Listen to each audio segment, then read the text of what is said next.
Jesus as his own. None like you, no other God. Our eyes are on you, immortal, enthroned in light. We fix our eyes on you.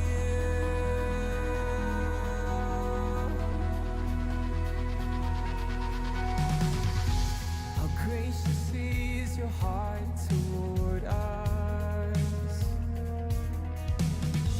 How absolute your providence.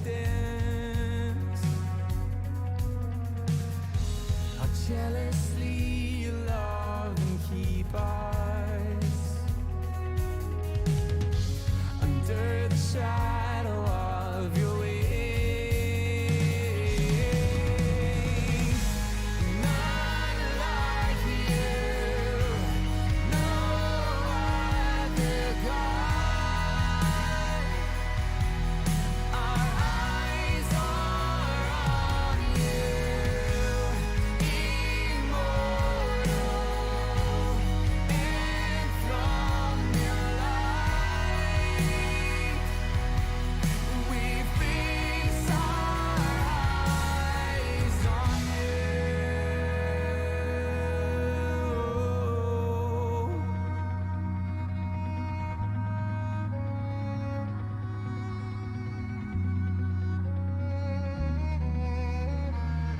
We fix our eyes on you.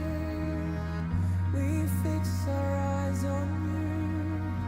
We fix our eyes on you. You're holding our complete attention. We fix our eyes on you. We fix our eyes on you. We fix our eyes on you. You're holding our complete attention. We fix our eyes on you. We fix our eyes on you. We fix our eyes on you. You're holding our complete attention. We fix our eyes on you. We fix our eyes on you. We fix our eyes on you. You're holding our complete attention.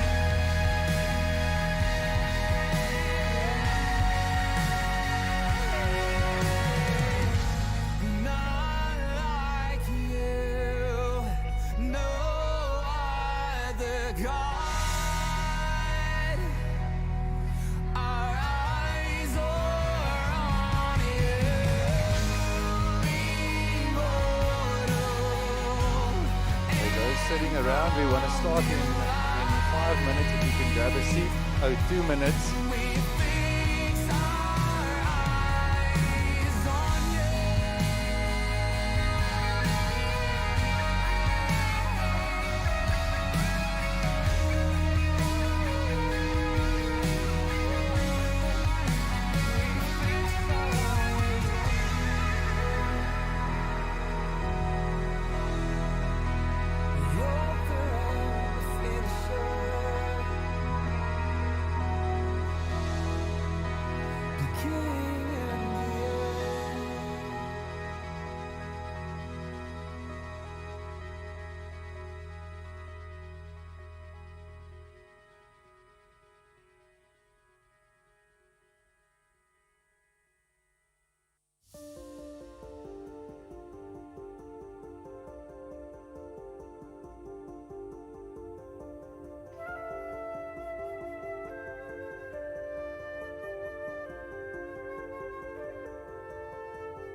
There is no greater glory, no more beautiful thing, no more your majestic appearance. We're commanding a king and the one we love. You are the one we love. And where the spinning the heavenlies, where the crafting our hearts, your word is potent in power. It will perform all you ask. You are the one we love. You are the one we love.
Okay, good evening everyone, and welcome to the 7th episode in our series of Storytellers. If this is your first time joining us, I can perhaps share a bit of the heart behind this series. So in January we felt, there was another lockdown that came, and as a church we recently appointed a new eldership, which was ordained, and we realized there was a need for connection. So one of the reasons was we felt we wanted to share stories so that you guys can get to know the eldership of the church. But also, one of the biggest gifts that we have as children of God is the lives of people and the stories and testimonies that are among us. So through this series also, stories are shared and testimonies are shared, that through them we can have hope, and that through them faith can be stirred in our hearts. Because if God had done it for people like Altus and Marion, who's here with us tonight, He can also do it for you. So, so this is Altus and Marion. Welcome. It's lovely to have you guys here. We spoke a bit about their testimony beforehand, and I just want to say you guys are in for an absolute treat tonight. So, perhaps you guys can just introduce yourself and just say briefly what you're currently doing and where you are from. Thanks, Theo, and good evening to the rest as well. Firstly, maybe not what I'm doing, but who I am, if you don't mind. And even before I started, I must just correct something that happened right in the beginning of the series, when you interviewed Julie and Maynard. And they are our cell leaders. And they made a big boo-boo in that they said to the congregation that we dared them to actually wear clothes that evening. I don't know whether you remember it, but when I looked at your socks this morning, this evening, I thought I'll just mention it. We didn't dare them to wear clothes, just to wear specific clothes. I just wanted to correct that because that's how the series started. Who am I? Prince, son of a living God. Through grace, saved. So I just want to touch on that first before I say what I'm doing, because what I'm doing is something for me, it's not the main aim for myself. But yes, I am working for a parastatal company, and for a department in that parastatal company who is definitely trying to keep the lights on for you. Can I leave it at that with regards to for whom I'm working? So you want to know about the background to this stage as well? The background, you want to know about that as well? Yes, where are you from? Okay, I was born in the Southern Cape, small town Riversdale, on a farm. So for up to, I think, grade 9, standard 7. I was doing school from farm. Every day we drove into the school, about 20 k's into town. And only at grade 9 or standard 7, I actually went to the boarding school. So I grew up there. Then from there I went to Marties. I was in Dagbreek. I've heard there's a couple of people that was in Dagbreek as well. It's been a couple of years ago.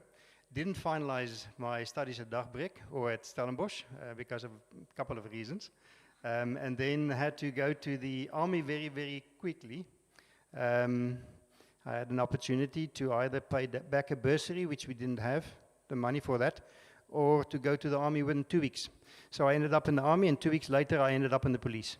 So I went to the police for my national service, and thereafter I did my studies. I furthered my studies at the University of the Technikon, Cape Town Technikon at that stage.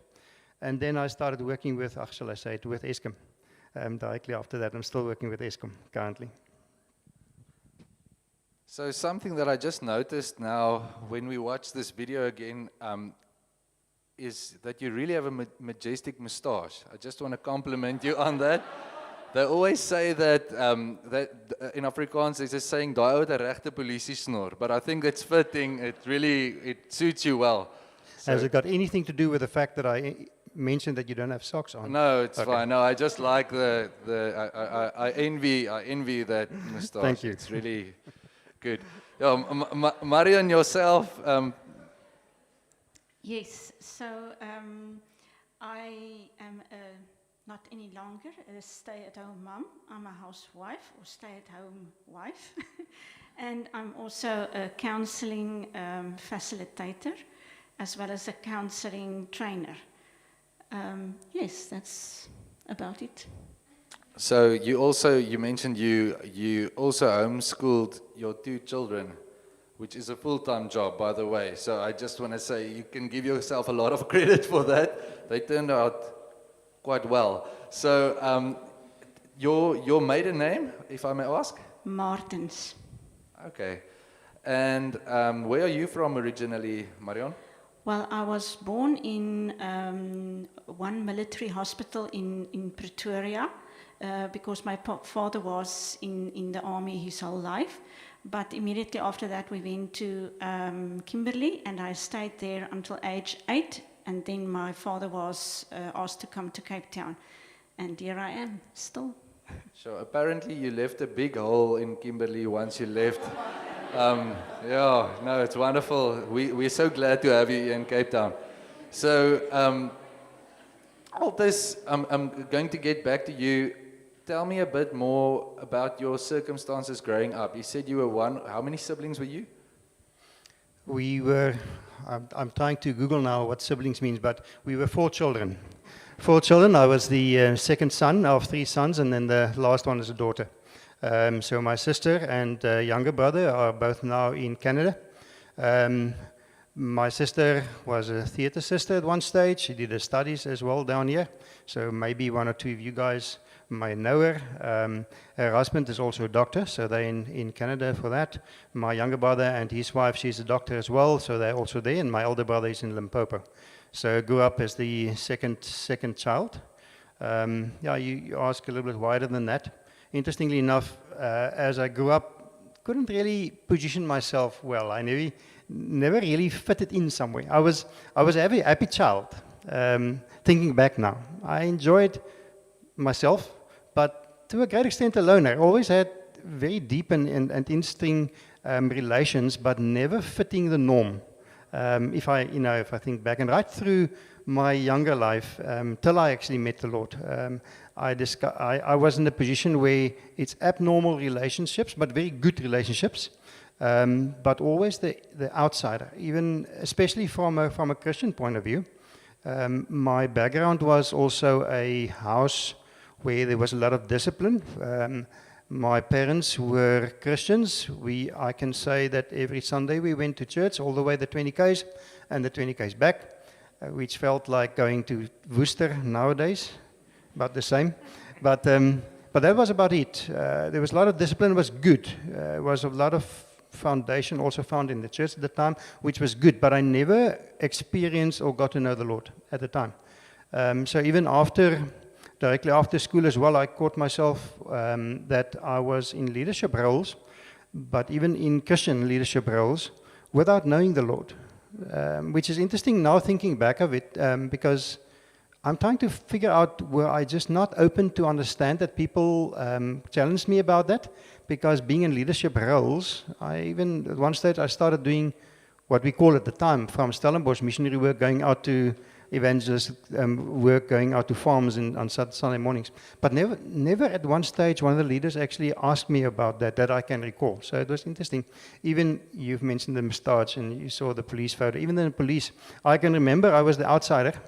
When the Blue movies was watched, I never had the opportunity. I was excluded there. And when the gang wanted to go for a lot of drinking, I was requested to be the driver. So always, I believe now looking back, being protected without knowing it, but also without that relationship with God. So if I echo what I hear, you mentioned a stable home with good discipline. That's the one thing. And a good moral compass along with that. So it knew clear difference between right and wrong. Yeah, definitely. Yeah. And also along that, a sense of responsibility and leadership, because you felt the right thing to do is perhaps the outreaches, it was part of the culture you were in. Yeah, the discipline, it was very good for me, the being organized, focused. It was really stuff that was built into my life. Leadership, I think it was just something that God installed without necessarily having that examples in my life. I think it was, thinking back now, it's just one of those things that God gave me, which I appreciate. So today, it's a crazy thought to think someone is in leadership, but they do not know God. Because in today's culture, if you don't have a relationship with God, you don't want anything to do with the church or leadership per se. It's seldom that you hear of such a testimony.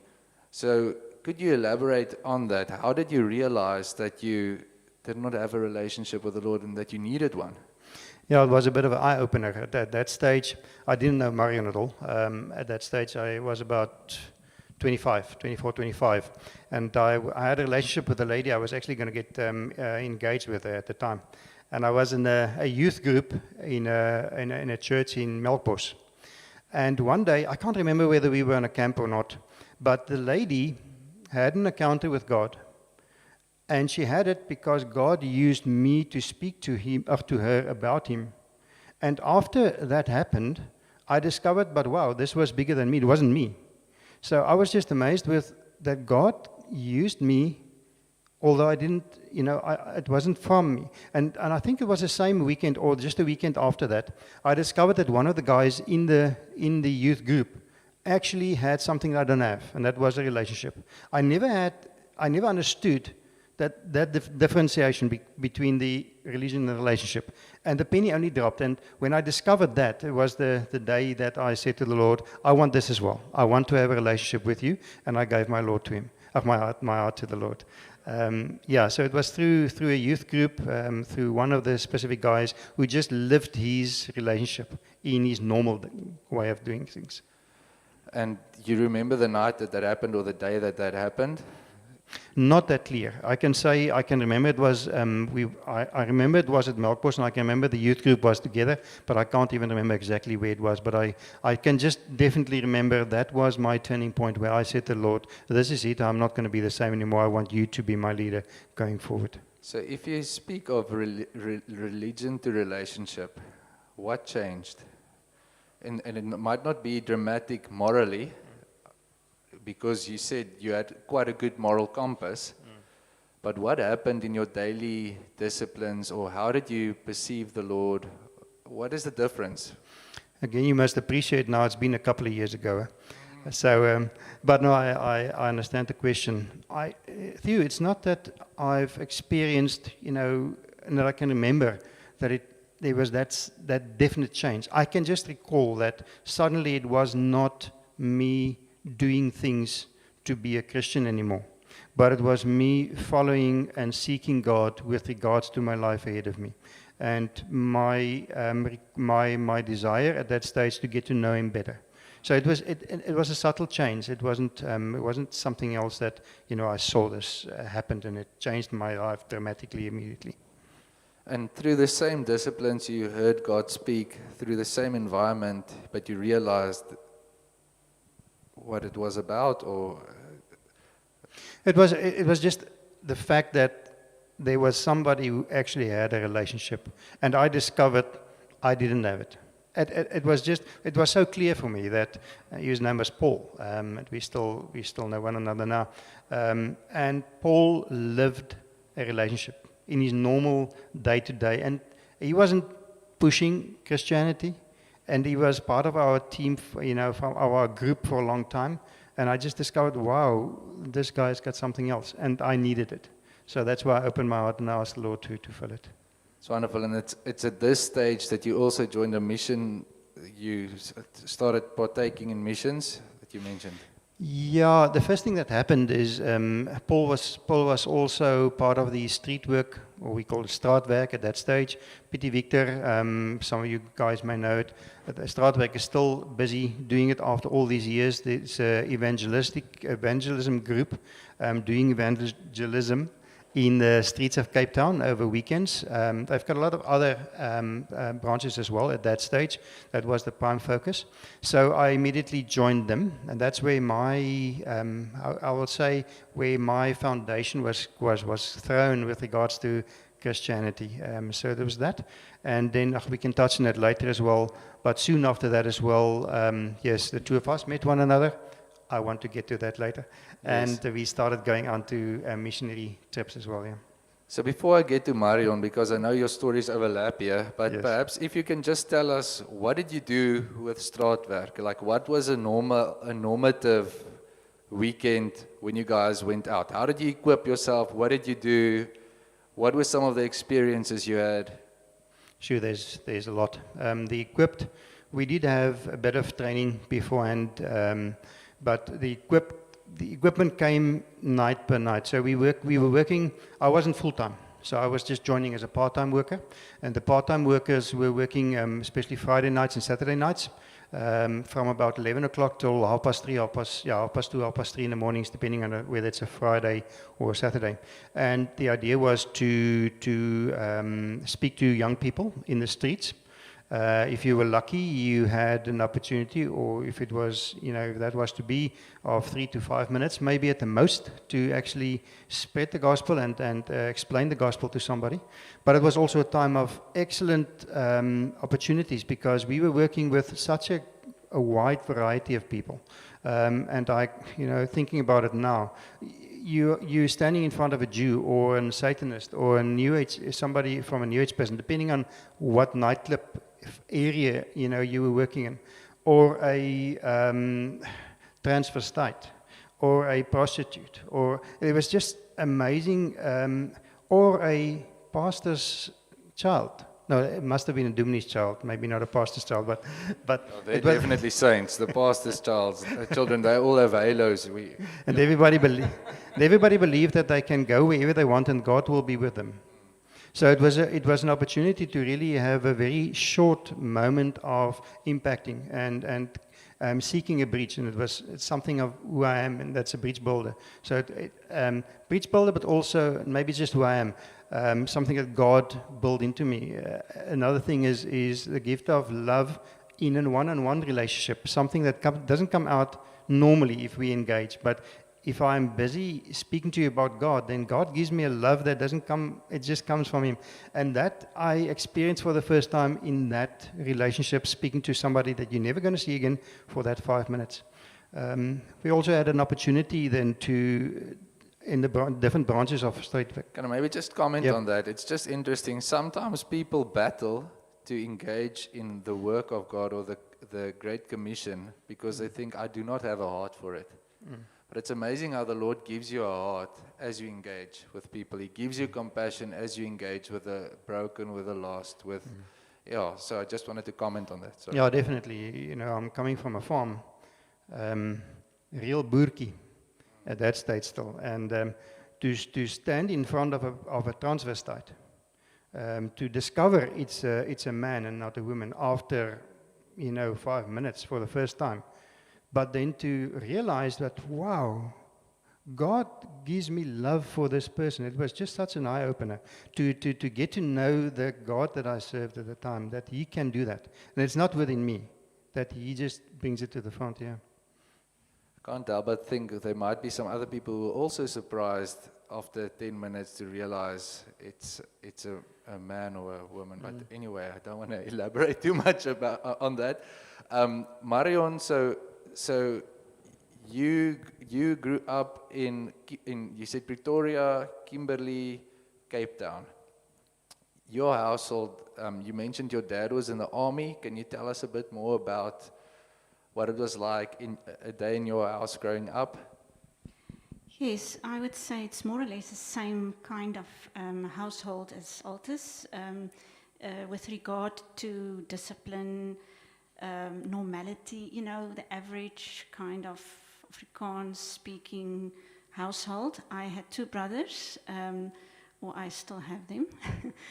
One older, staying in Pretoria, and then a younger one staying in Windhoek.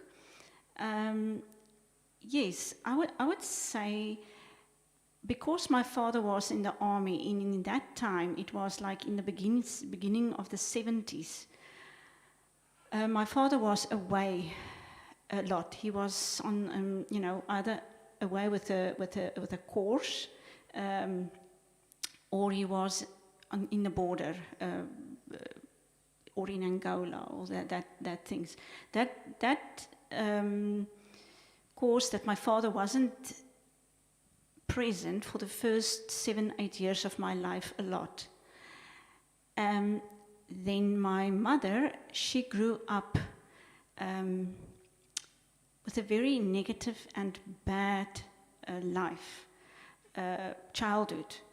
And because of that, she had very negative experiences with regard to every female relationship one can have. And because of that, she didn't really want a daughter. And so I arrived, second child. So my mother looked after us very good. She met our physical needs, but when it came to the emotional needs, she rejected me even before I was born. And that had a huge impact on my life. So with the fact that my father wasn't really there the first 7-8 years, and that my mother sort of rejected me emotionally, I found myself in a place where I never felt welcome in my house. I never felt warmth or, longing to be there. But as we know, God is always faithful.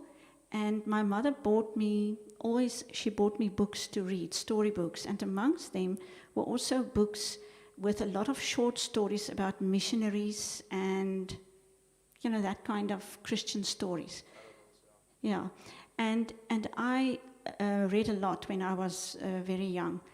And because of those stories, I started to have a realization of God's presence, and that God is part of my life, even from a very young age. So I would actually say, without having a relationship with God, God was my go-to place when I was alone.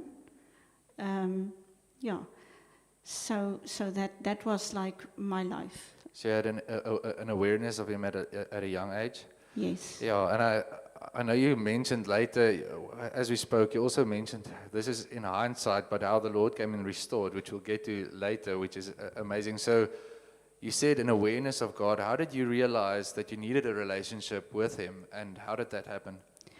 Okay, so because of growing up in a Christian home, you sort of also do the right Christian things, belong to the RC sphere, going to Sondag school, all those things, and later leader and so on.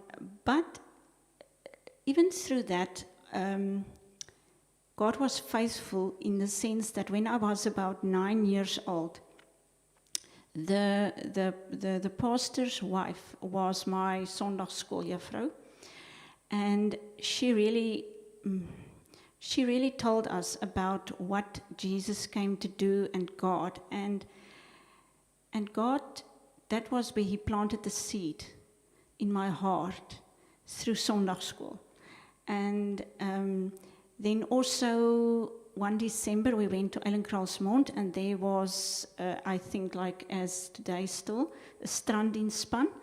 And I just remember the day that when we broke up in small groups, and the student, which was a tannie for me at that stage, she spoke about God and Jesus and everything. And I remember afterwards I said to her, I want to give my life to God.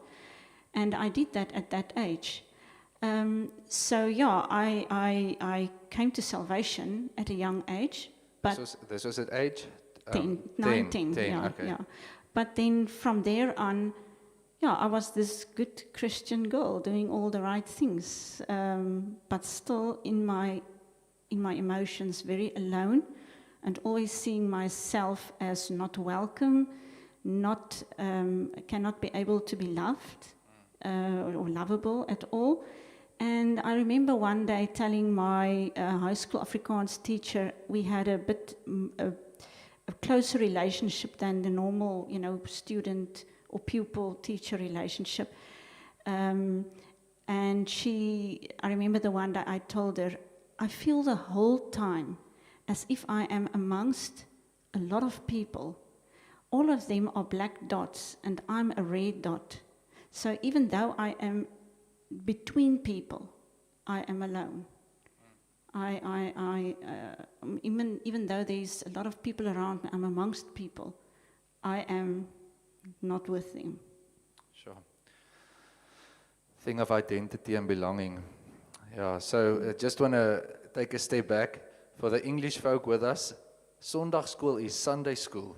And and Strandiens is like a type of holiday club where people do outreaches at holiday resorts over December holidays. Almost like in Shofa we do with Plate Rage, but just more geared towards families as well and children. Yeah, so sense of belonging. And what changed? What happened? Where did you realize? So this was at age 12, a young age. So throughout high school, this was what you had experienced, the thing of belonging and acceptance, and difficult to relate to the love of God. Yes.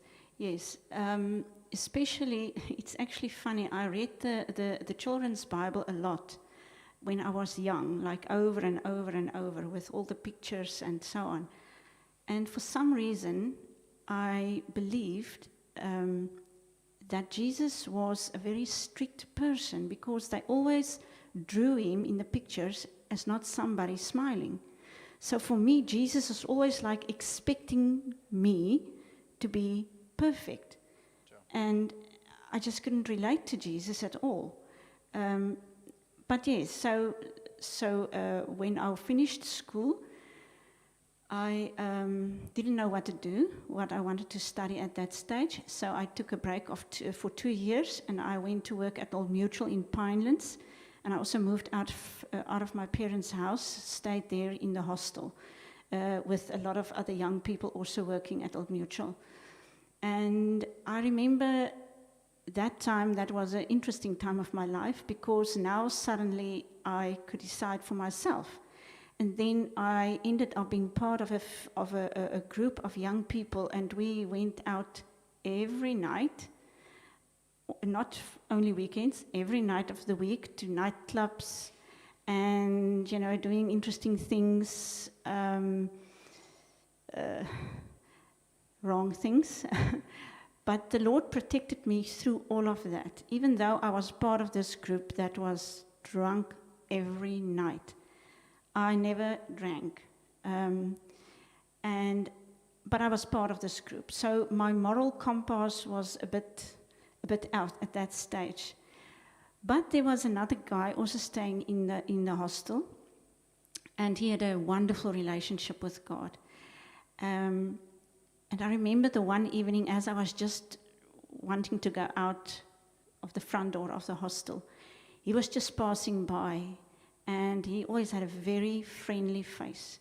And he was just sort of turning to me and said, Marion, who's in control of your life? You or the Holy Spirit?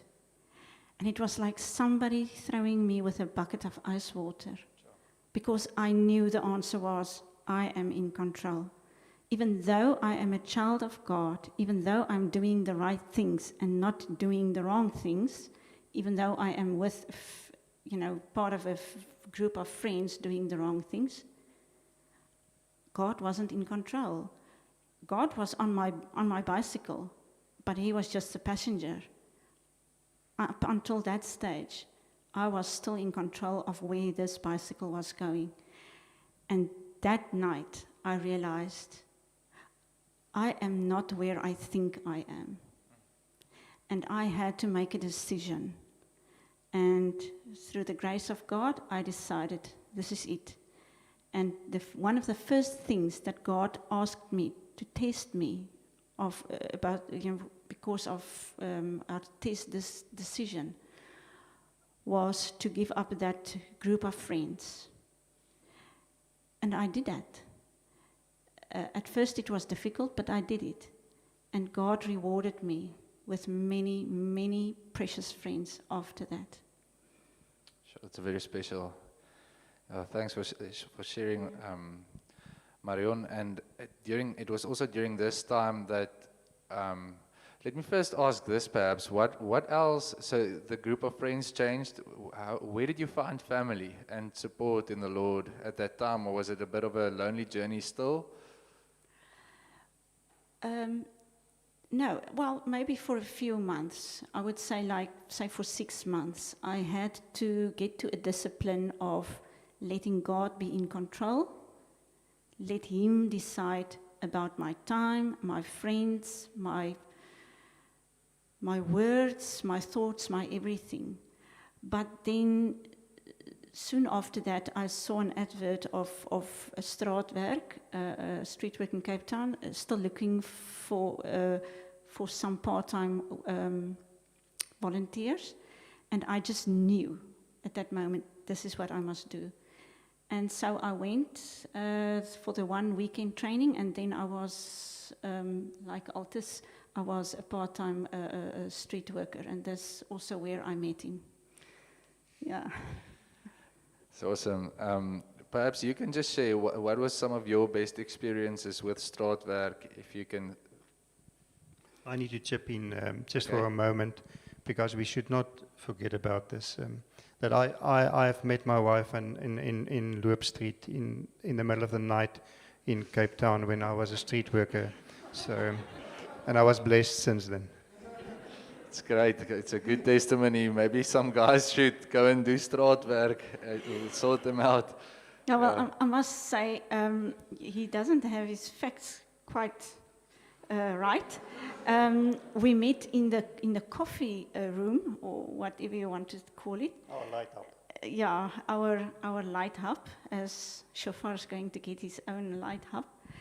And I remember of Altus is when we went out. You normally went out an experienced man with an unexperienced girl, and then on the other side of the road, an experienced girl with an unexperienced man, guy, to help them get more experience. So Altus was the first guy I went out with on the street, and I just remember my first thoughts about him was, "Phew, this is a real gentleman."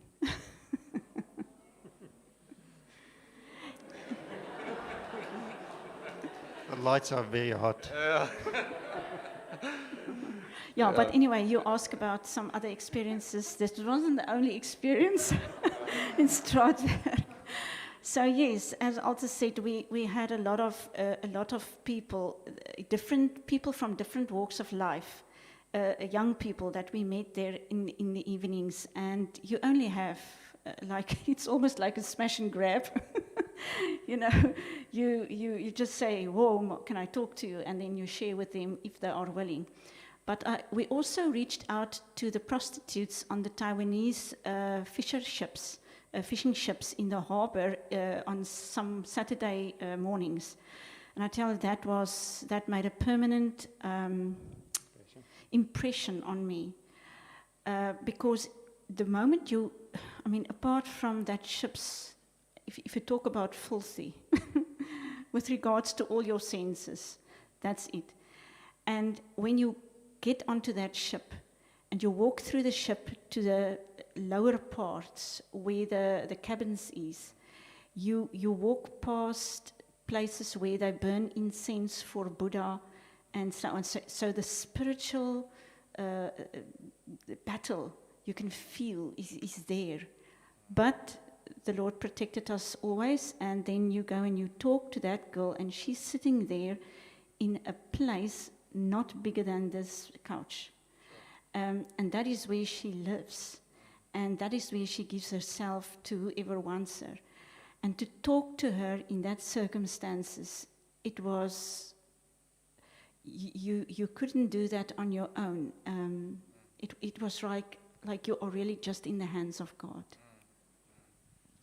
Again, maybe just on that, amazing to experience God's love through you for that ladies, God's love for that ladies in that circumstances being, they go out for 3 months.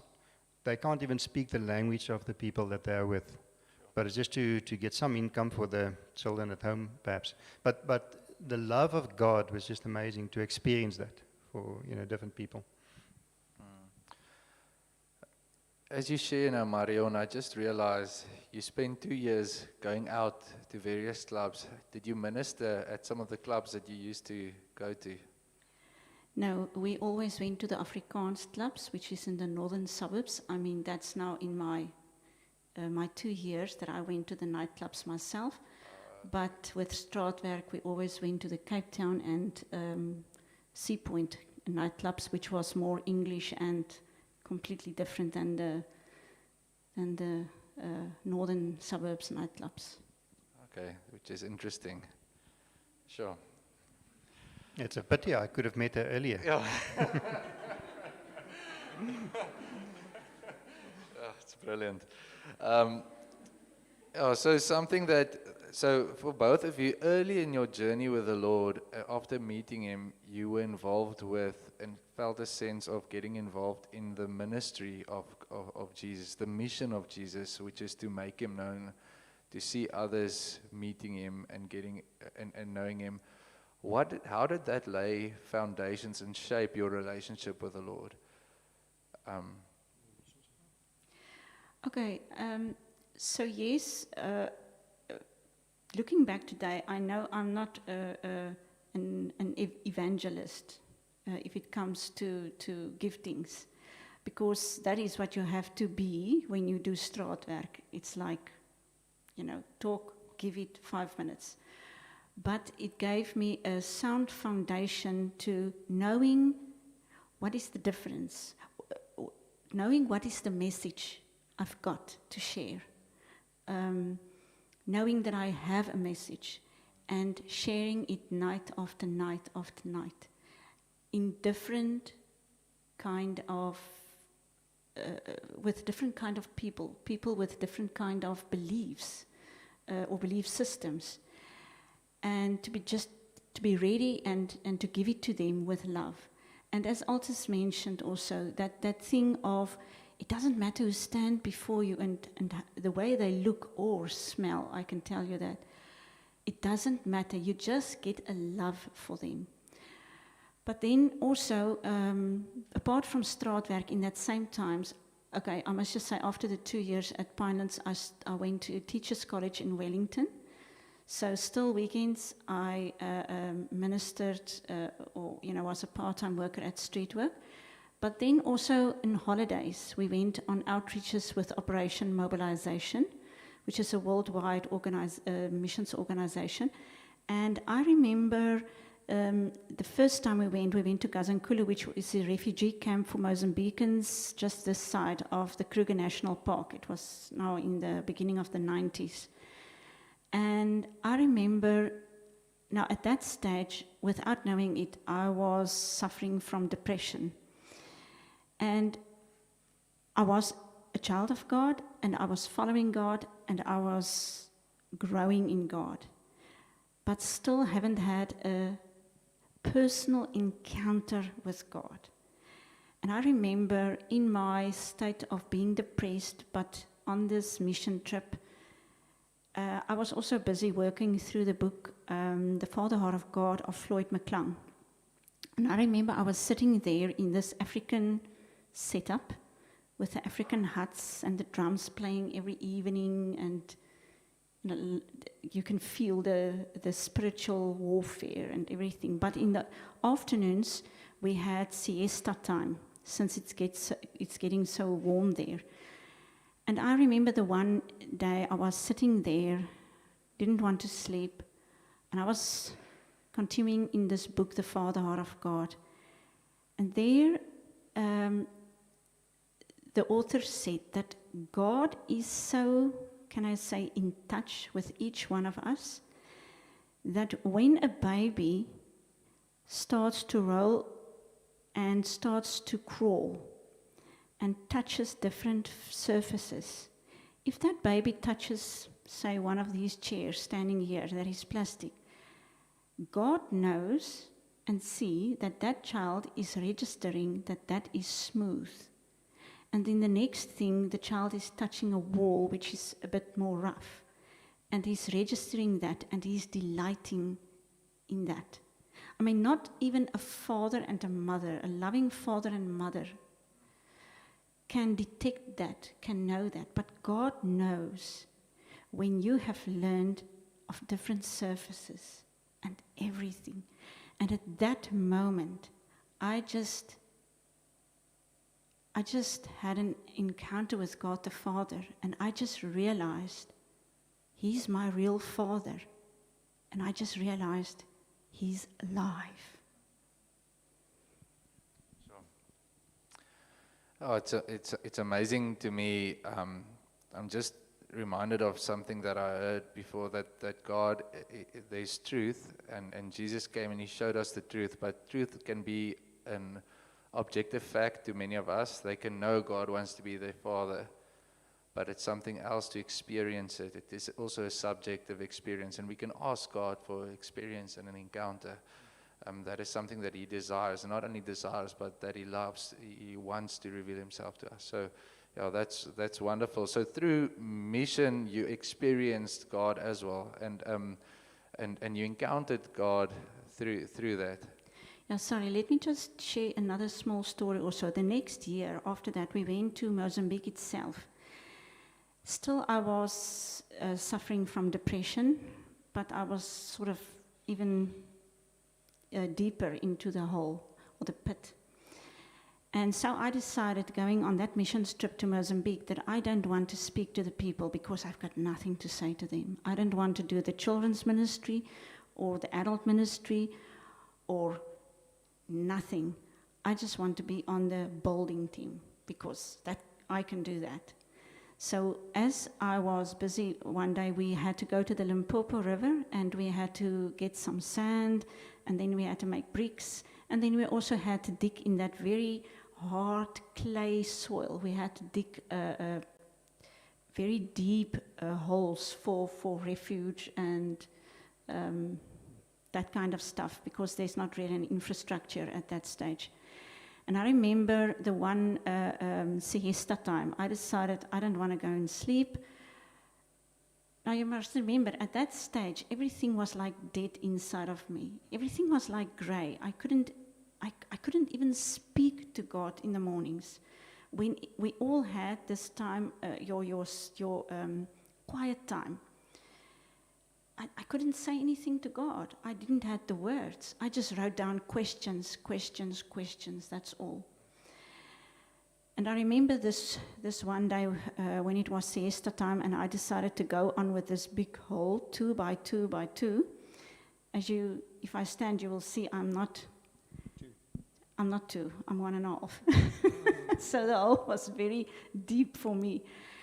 And I was just working there alone with this pick and taking out all the clay and so on. And I was doing it on my own, and it became so deep, I struggled to put the soil with the shovel on top. So later, I decided to put it with my hands on top.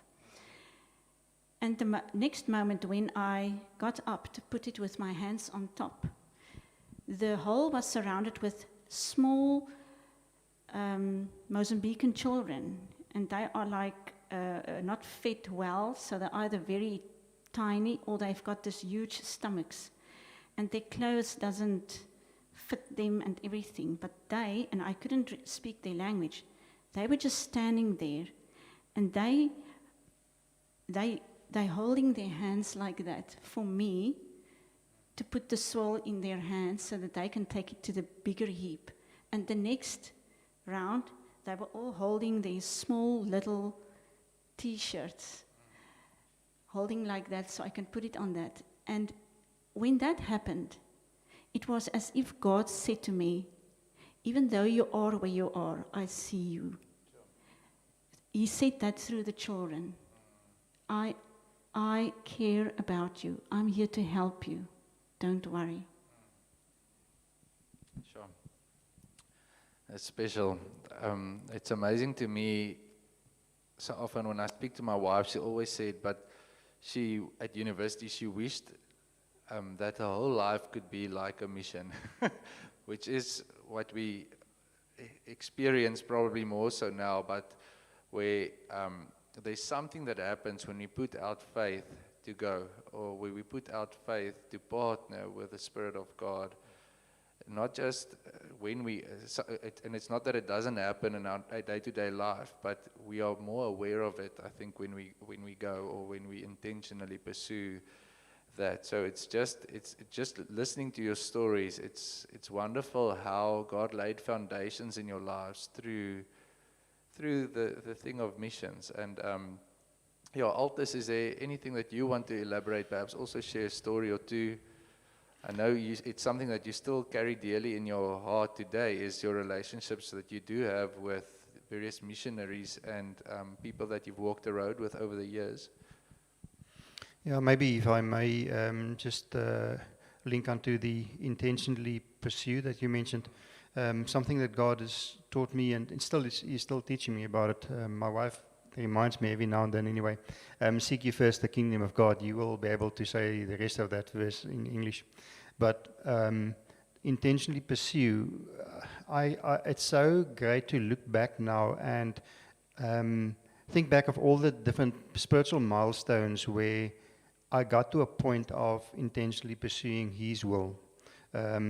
Because looking back, He's just faithful every time. When I stated, I normally wanted to be in charge or on top of everything, very organized, very disciplined and so on. So it was something for me to really understand and get to know that your best plans is still not, it can be good, but it's not godly. And it's God's plans that's really good for you and for other people around you as well. So just a couple of examples. I think the first one between us, where in our relationship, just a practical thing, and that is our house that we had, in our eyes, became too small. That's our perception at the time. So we asked for a big house, and God said to us, that's good. And then we said, good. If He gives us the green light, then it won't make sense if we don't put a little bit of a shopping list out there, and this is what we want to see in a house. And my wife kept on reminding me that God said to us, it's good. He will give. We don't have to go and seek day to day. He will make sure. And we were blessed with a house which we couldn't afford, just because we took a step back and trusted Him. And that repeated quite a couple of times through my life, just practical things. The first time, this may sound strange now, but the first time that I experienced racial discrimination, where for somehow God just said to me, trust me in this. And I made a decision, yes, I'm going to trust you in this. And He blessed me, and He gave me another job at the time, which looking back, it's just a much better job. every time we specifically, intentionally pursue His will in our practical lives, He comes through and He blesses us. Even sitting here today, we were leaders in both of us in our previous congregation where we were for many, many years. And God somehow came to us and said to us, we're getting to an era that is coming to an end. He wants to give us a new start. And we pursued Him with regards to where to go to. And I can say this to you, the blessings that we receive on a daily basis of just waiting on Him. And it took about 3 years before God said to us, I want you guys to join Shofar Durbanville. And just the way that He's blessing us now for just being patient and waiting on Him. So His faithfulness after specifically pursuing Him. Now, you talked about the long-term relationships, or you wanted to... Can I just mention a comment? Something that you mentioned when we spoke previously but didn't mention now, with Marion's story and your story, Marion, where you said there's something of you named it a gift of faith that God had given you, that when you know this is something that God desires, you went for it. And that is something that I just appreciate in hearing your story as well, is the thing of faith, where faith is not responding to out of the flesh, but waiting on the Lord and knowing this is what He desires, and then obedience that follows. And there's a blessing in that. As Hebrews 11 speaks about Abram who obeyed and went, though he did not know where he was going. And then it says also, but without faith it's impossible to please God, because everyone who comes to Him must believe He exists and He rewards those who earnestly seek Him. But it's just a beautiful picture of that, to say, but you waited on the Lord in spite of the circumstance, and He came through in due time. You seek the kingdom, or sought the kingdom and His righteousness, and He added those things. It's just wonderful to witness. Yeah, so, sorry, we were on the long-term relationships, missionaries. Yes. Let me just finish off with a face, because I'm really blessed with a beautiful wife that's got that gift of faith as well, keeping and reminding me. And just a last example, both our kids, especially with our kids with Marion, homeschooling them throughout the whole school career. So after that, you wonder, what's going to happen to them now? Have you messed up or haven't you messed up? And now they, it's two white young men in this age, in this country, it's not that easy. So they need to find a job. And are you ready to translate? So now I become bekommerd, concerned. Worried. And my wife said, but we should not be. That's not what God will. And I said, okay, fine. Ek gaan dan nie bekommerd wees nie, maar kan ek besorg wees? So I'm not worried, but I'm concerned. Okay, because I'm a parent. Yes. She said, no, that's just a part of worry. So no. So, and both our kids got jobs without even going for interviews up front. So just the Lord's faithfulness. Yeah, long-term missions, again, looking back now on who I am, one of the things that I know I am is God has just built it into me, and that's to have long-term relationships. We are blessed to also have long-term relationships with a couple of missionary couples and individuals. Most of them is OM. So just, being blessed through their walk with the Lord. And we in a relationship with them, especially from, supporting in various ways. But for many, many years, for about 25 years, some of them. And being on the receive side of what and how the Lord is working through them and in them as well, yeah. Can I ask a question on that? How did those relationships, or the intentionality in those relationships, influence the DNA of your household and the environment your kids grew up in? I hope it makes sense. Your relationship with mission and so forth. You promise that you will not give us a curveball up front. No, well, if I can think about it now, Theo, maybe one thing is commitment. That if you say I will support, then you commit to that and you stick to that, and through that let me interrupt myself and say, even through street years, I discovered that the Lord is just, we were in an environment where you had 5 minutes, but in the background we had people phoning in, and I can remember one lady, her name was Lisa. She was phoning in for 2 years. She was only prepared to speak on the phone. She was not prepared to meet in person at all. And after 2 years, getting an opportunity sometimes 5 seconds before she puts the phone down. And you needed to build a relationship with her, and we were two people that had that relationship, and she only spoke to us. You duck behind the counter, you pick up the phone, and after 2 years, she stated to us that she was actually in the coffee crew, without mentioning that it was her. The same, I had a friend who didn't want to speak God at all, but he was such a special person. He became my best buddy later on. And just acknowledging the value that he's got as a person and connecting to that. And just through that, after also about 2 years, he was prepared to just start talking to God and then to start allowing himself to get closer, allowing himself to be prayed for, allowing himself to come with us to church. It was frightening to have somebody like that walking into your church with you for the first time, seeing how we stand with our hands in our pockets while we were worshiping, or how we praying while we're still reading something else, and it was frightening. But why I'm saying that is just, it's just something that God built through the years. He built into me, and I think that my kids should have, or our kids should have picked that up as well. You make a commitment, and you stick to that. Sorry, Theo, can I just also add something there? The one specific couple that we have one of these long-term relationships with, it is so precious to see that they've been in Angola now for decades. But before they went in, the third outreach that Altus and I went on was just a year after we got married. So we went on a prayer outreach to Angola. The two of us were part of a bigger group of, say, 20 people. And we just went through certain parts of Angola praying there. Praying so that this couple wanted to go there along with 2 other couples to just so that God can prepare the spiritual swirl there.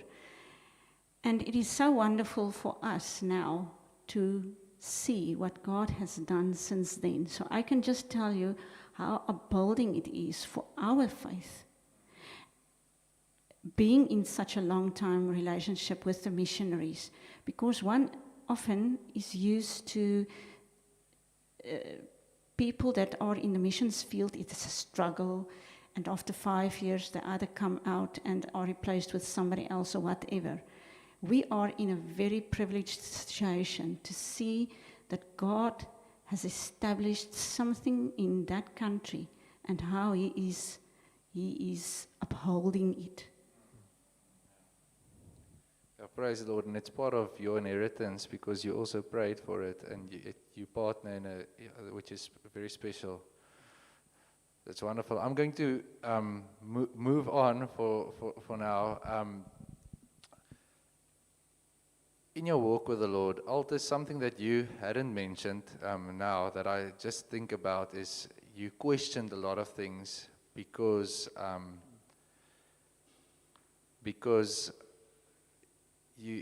of the way you got to know the Lord. Why didn't you mentioned why didn't anyone challenge you with the truth?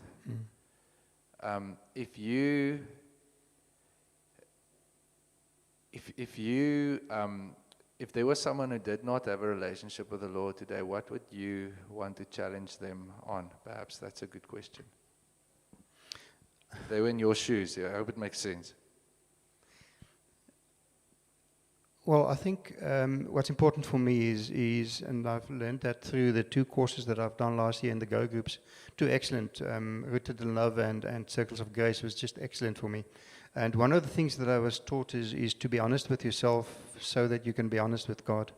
You will not be able to be honest with God if you're not honest with yourself, neither with somebody else as well. So for me, that is just important to ask the question and maybe ask it 3 times to make sure that the answer I get is the answer that's true. So I became known in my previous congregation as the person asking the difficult questions amongst the leaders. So you must keep that in mind. But I think it's something that God built into me, which I appreciate because it builds bridges and it ensures that we keep focus, but also ensure that we are true with what we're saying and what we're trying to say. Because sometimes our heart just, we think we're saying the right thing, but if you really stop, maybe not. So. Yeah, it's interesting. In all the testimonies that I've heard, I think Tanny Julie, Maynard, Melissa, Siko, most people who shared had a confrontational experience where they were confronted with the love of God and the truth of God, which wasn't always easy, but it was something that transformed. So, within them. So, I think that's something important. We should, as believers, have the courage to be able to confront people with love and truth. So, with that, both of you mentioned one of the biggest challenges or most difficult times you've went through in your walk since you got to know the Lord. Marion, perhaps you can elaborate. Yes, so after we got married, 2 years later, we started a family.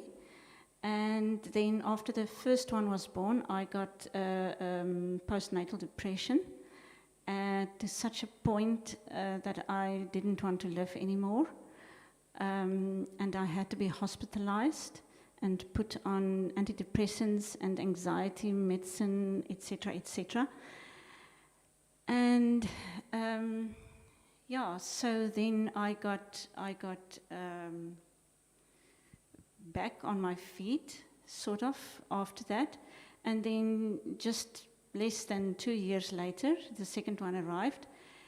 And I immediately saw the signs of the depression. And I said to the psychiatrist, and he gave me medicine, and they again hospitalized me. And I came out, and it didn't help. So what now? And that is when I really came to a point where I just didn't want to live. I was so deep into this chemical imbalance of postnatal depression.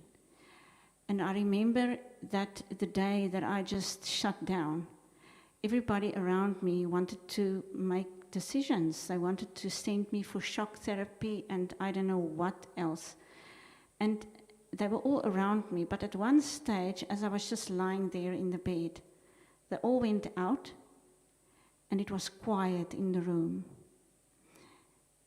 And I just heard the Lord said softly to me, "Will you get up and go for a shower? Because I live." Now remember, a few years ago in Gazankulu, the Lord showed me He lives. So to me, that was part of God. God is alive. And I said, "Yes, God, I will get up. I will go and take a shower because you are alive." To make a long story short, it was a few months of my life where God had rewired me. Because of my past, my defense mechanism or coping mechanism was to be in control. And if I was in control, it would not be to be that kind of person and be a mother, because it can have a devastating effects on your relationship with your children and your marriage and everything. So thank God for the postnatal depression. Although it was difficult, it was a time where He rewired me from being in control of my life for good reasons to somebody learning to depend on Him 5 minutes at a time, one day at a time. Obviously, looking back now, I'm so grateful for that. Although it was a very difficult time and I didn't know myself, I wasn't a person used to sit in a corner and biting my nails. That was me in that time. I didn't want to go to the shops because I was afraid the shelves was going to topple on over me. That was because of the anxiety. But that wasn't me usually. So I remember, looking back now, I can say thank you, Lord, because at that stage, with that babies, He knew He was going to ask things of me much bigger than I am in the future. because to homeschool children from grade 0 throughout to matric is not a small task. And God had to teach me beforehand to just take it one day at a time. And I remember so many times when my throat wants to, how can I say, close down because of the anxiety of a new year in homeschooling. I just sit there and I say, Lord. And he just says, what did I tell you? One day at a time. Even if I wanted to think 2 weeks ahead, in the homeschooling, he said, I told you, one day at a time. And even as I was busy with the homeschooling, God called me to start a prayer ministry at our previous congregation. And I said, Lord, that's not a very favorite activity for people, to pray. And you're asking me to start a ministry. And the Lord said to me, trust me. And I said, okay, Lord, but you need to be the creative one here. And I can tell you the Lord blessed that ministry. It ran for 9 years, and I was still in the midst of it when God said to us, you are finished at that congregation now. So what I'm trying to say is God took that very crisis time in my life where I didn't want to live. He rewired me because he wanted to give things to me which is not part of things I can think I can do, and put me in position to do things that is much bigger than me. That's wonderful. Can I ask, so with the depression, some of the things that I hear, there was obviously a realization that you needed help at that stage, because nowadays there's many, I don't think everyone knows the signs of depression necessarily, but you realized you needed help, so you reached out, and it was in the form of psychiatry and being hospitalized. But that was not the only things that helped. So you also mentioned that God intervened. Were there any practical things that you pursued in that time, perhaps? Because I know you're involved with TPM ministry now. Were there similar opportunities or activities that you pursued that were helpful during this time? Not at that stage. Now, I'm not a doctor, but looking back at my life, I can see that, now remember I said I struggled with depression even before I got married, okay? And it's understandable looking at where I came from. But with the postnatal depression, I realized that God, it was okay with God. It was not just okay, it was His will that I made use of medicine, of antidepressants, going to doctors, going to the hospital, everything. It was in His will. When I recovered from the postnatal depression, I was on the antidepressants 2 years after, well, for 4 years altogether. And then I went off them, and everything was okay. And then I got a relapse. I fell into depression again. And my doctor again said, okay, here is a prescription for antidepressants. And as I wanted to start using it, I just realized the Holy Spirit said, no, not this time.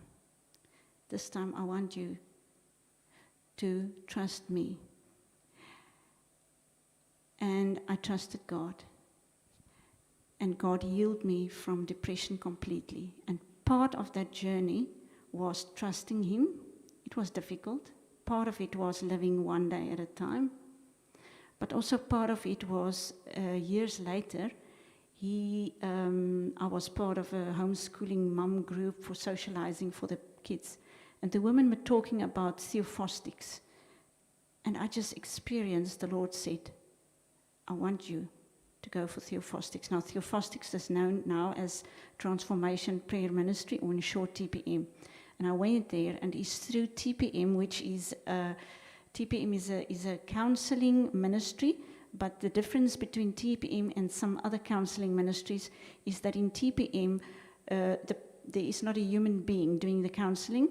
The human or the facilitator is just facilitating the session and with questions positioning you to a place where God, through the Holy Spirit, can do the counseling with you. And that is where God came and He told me, he brought to the light the lie, I cannot be loved, which had a huge impact on our marriage up till then. And where I got truth from God, and where I got, I would say, the final release of depression at that stage. So there is a difference between the depression I had, which was a psychological depression, and the postnatal one. Mm-hmm. But we didn't seek, how can I say, other methods than the normal medical methods with the postnatal depression. But we did with the other depression.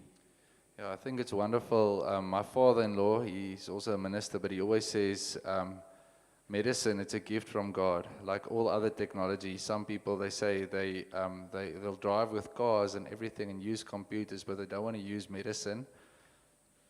So I think medicine, it's a gift from God, and which is something that's amazing, but there are certain things, and God can heal us without medicine. It's possible, but He also uses medicine. And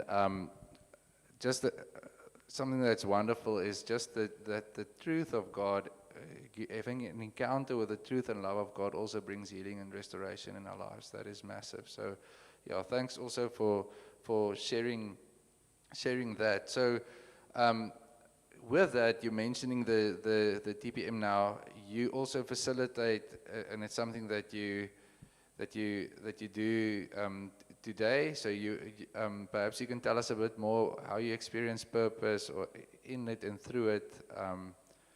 If you have perhaps by sharing a testimony, you could perhaps, without mentioning the name, but say what has been a highlight for you in this. Yeah, so 10 years after I received TPM and getting truth for some of the lie-based beliefs that was forming my life and dictating my life, God called me to do the course so that I can be a facilitator myself. So both of us went and we did the course. And then even after that, God said, no, another step, I also want you to train people. And so today I am a trainer, training people to be TPM facilitators. And the two of us also facilitate sessions at our house with people wanting to get truth, wanting to get comfort, or whatever they need from God. And what is so wonderful about the sessions is that as we sit there and people come, we don't have to hear their whole story. We just sit there, we ask a few questions, and God, their lies are revealed. I'm trying to think of a let me tell you, it's not my story, it's a story that Anel, who was the one who trained us, and that always sticks in my mind. It is about a person, it's a man, he was like already retiring age, even older than that, and he went to her for TPM. Because he had, his whole life was sort of messed up until to that day, because he was married and divorced and everything. And, a lot of different things and relationship problems everywhere. And as Anel did TPM with him, it came to light that when he was still very young, a friend of him and he played hide and seek in their house. And at some stage, they were they were hiding underneath a bed. And it was his brother's bed, his big brother's bed. And under that bed, there were some forbidden magazines. Don't need to say more. The thing is, he paged through that, And something, even though he was small, told him, you must not do that, you must not continue. But he didn't obey, and he kept on looking. And at that stage, he opened his life. He opened his life for the enemy to have a stronghold in his life. And once he could come to the point where he could give that to the Lord and close that door, he was healed, even at a high age. So yes, this is. I can say a lot of things, but yeah. That's amazing, Marion. Yeah, thanks for sharing. Altus, yourself, if you think, the two of you, I know also new on the eldership, but where do you mentioned the difficult conversations and asking difficult questions, but where do you experience purpose in the Lord currently, and also with regarding to ministry within the local church? Again, the going groups last year really assisted me to actually answer that question. Firstly, to determine who I am at this point of time, looking at what God is building, what He has created me to be special, and part of that, linking on what you're saying now, is to be a faithful companion of people, but also to be. I always have the passion to ensure that Christian leaders are just normal people as well. That's why I love it if you haven't got socks on, because I can remind you about that. It just makes you human. So going forward in my eldership, one thing I know the Lord wants me to do is to ensure that we look at the health of the leaders of this congregation. Maybe wider later as well, but to ensure that we put accountability partners in place for all the leaders going forward, to ensure that each leader will be able to stay in a position to do what the Lord has called them to do. So that's just what I experience He's asking me now going forward. It's wonderful. Marion, yourself, yeah. Yeah, for me at this stage, the Lord just called me to teach, to train people, to be TPM facilitators, and to facilitate TPM sessions. And yeah, that's at the moment what I see my way forward. That's wonderful. There's so many other questions I would have loved to ask concerning the missions and the things you have been involved with. And I know you mentioned anything from healing to demonic manifestations and all of these things, but as the book of John ends and says, if we had to speak about these things, all the books in the world would not be enough. It's perhaps not as dramatic as that, but I think that's all we have time for tonight. Yeah, and I just want to say I'm really, you guys are really a gift to the body. You guys are really a gift to the church as a whole, but you are a gift to Shofar Durbanville. And I've mentioned this to some of the leaders and staff on the team, but I'm proud to be associated with people like you guys, just in the way that you serve others and in your humility, because there's a long road that you walked before you came here, and you came here not in a very humble way, and it's something that I really appreciate, and I'm really looking forward also to the fruit of you guys being here, because God has an inheritance for you also through this body. So thank you so much, and thanks for sharing your story with us. It's really precious. I really appreciate it. It was a privilege. Thanks, Theo. Thanks. Yeah. So that's all we'll have time for tonight. So we'll see you again. I think next week we'll see you again. The long weekend we're not going to have a storyteller session, but then we'll have another one after that. But we'll see you again next week then for another episode of Storytellers. Thank you very much.